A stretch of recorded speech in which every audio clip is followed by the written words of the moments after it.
Continuando, questão de número 3. Diz o seguinte: a função real de variável real definida por f de x igual 3 menos 2a, que multiplica x, mais 2, é crescente quando? Então ele quer que a gente estude aí o sinal, né, do coeficiente angular, do termo que acompanha o x, né, logo que estudar o sinal do a, né, esse azinho aqui, para a gente definir quando que essa função é crescente.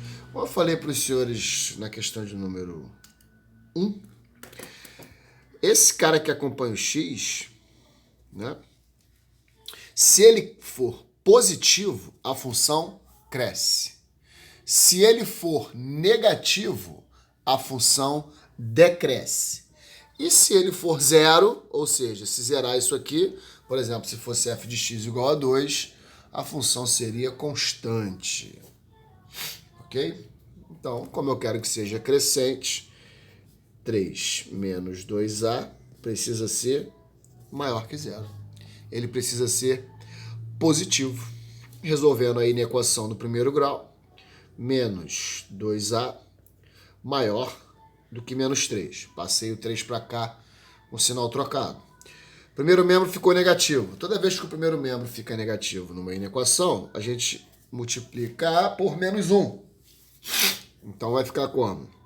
2a menor agora do que 3. Porque se eu multiplico uma equação por menos 1, eu troco não só os sinais dos membros, como também o sinal da própria inequação, ok?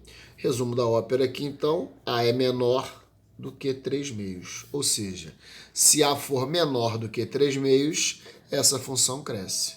Então, pela apostila ali, a resposta é a letra B. Ok? A tem que ser menor do que 3 meios. Vamos para a questão de número 4. Muito bem. Seja a função de R em R.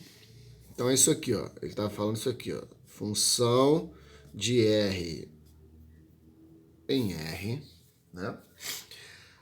Domínio real, mandando flecha para contradomínio real, definida por f de x igual a x mais b, com A pertencente a R e B pertencente a R, A diferente de zero, ou seja, ela não é constante, ou ela cresce ou ela decresce.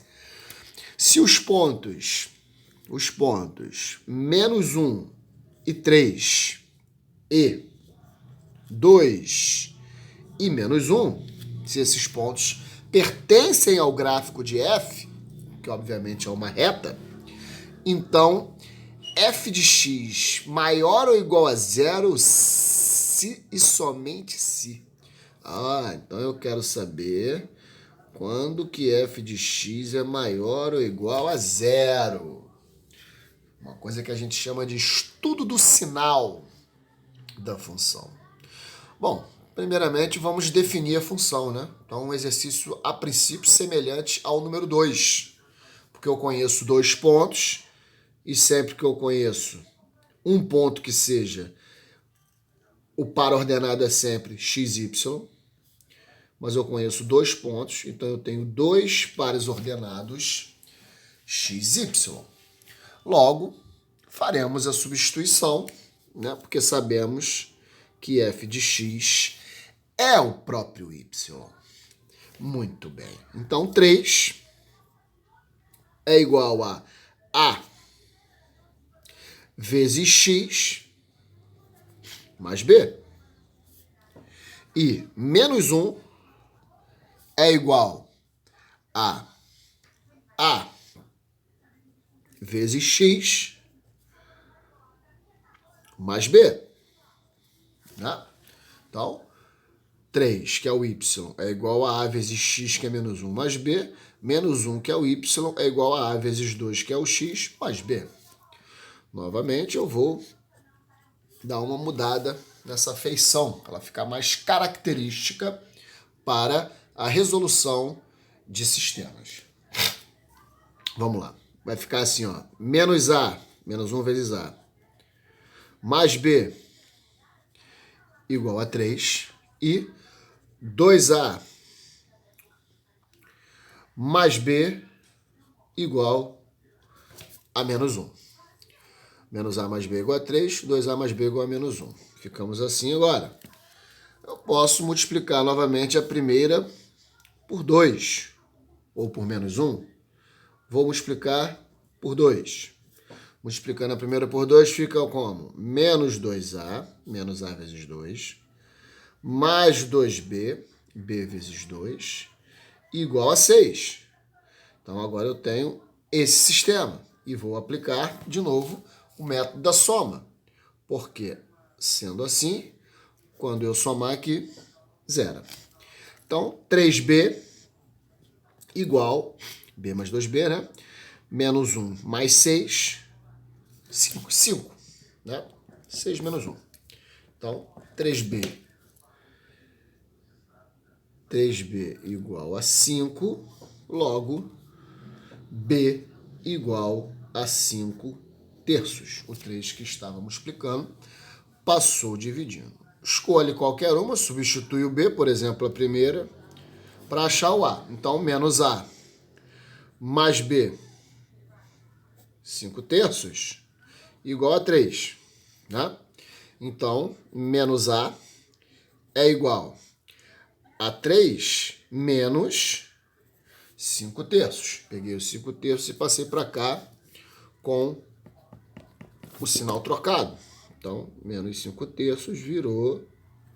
Desculpa, 5 terços virou menos 5 terços. Fazendo MMC direto.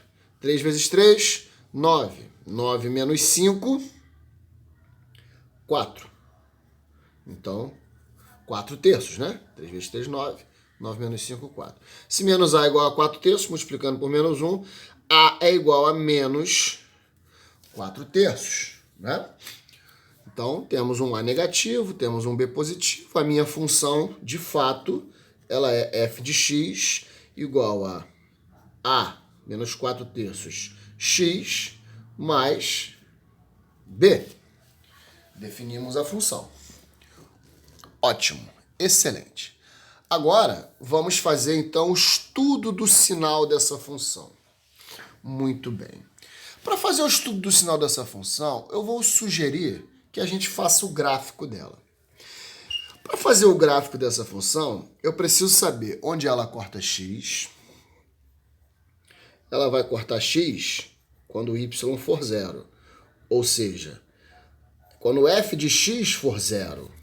Sendo assim, é só resolver menos 4x sobre 3 mais 5 sobre 3 igual a zero. Se eu resolvo essa equação, eu acho onde ela corta o x. Ela corta o y quando x for zero, ok? Sempre corta x quando y é zero, sempre corta y quando x é zero. Ora, todo ponto sobre x no plano cartesiano possui y nulo. E todo ponto sobre y possui x nulo. Então é só atender a definição do próprio plano. Fazer x igual a zero é fazer f de zero. Né? E o f de zero, quando x for zero, menos 4 terços vezes 0, 0. Resposta, 5 terços. Já sei onde ela corta o y. Vamos descobrir aqui onde ela corta o x.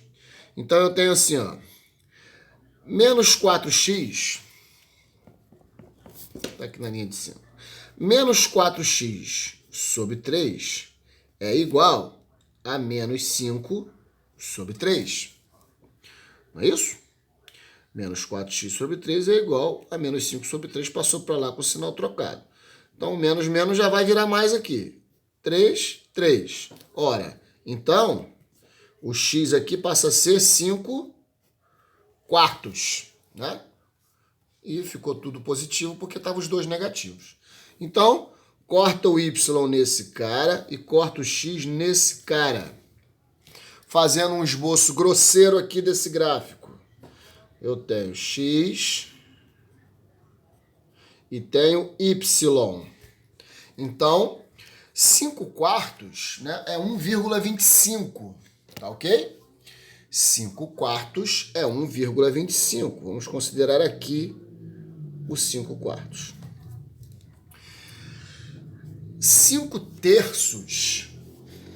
5 terços já é um pouco mais que 1,25 e está antes do 2, né? Porque se fosse 6 terços seria 2, né? Então 5 terços é um número maior do que 5 quartos, né? Eu não estou dividindo em 4, estou dividindo agora em 3.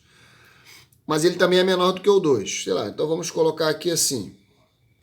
5 terços. Então, cortou o x no 5 quartos, cortou o y no 5 terços. Quando eu ligar esses dois pontos, né? Eu tenho a minha reta, que passa nesse ponto e passa nesse ponto. Ok? Muito bem.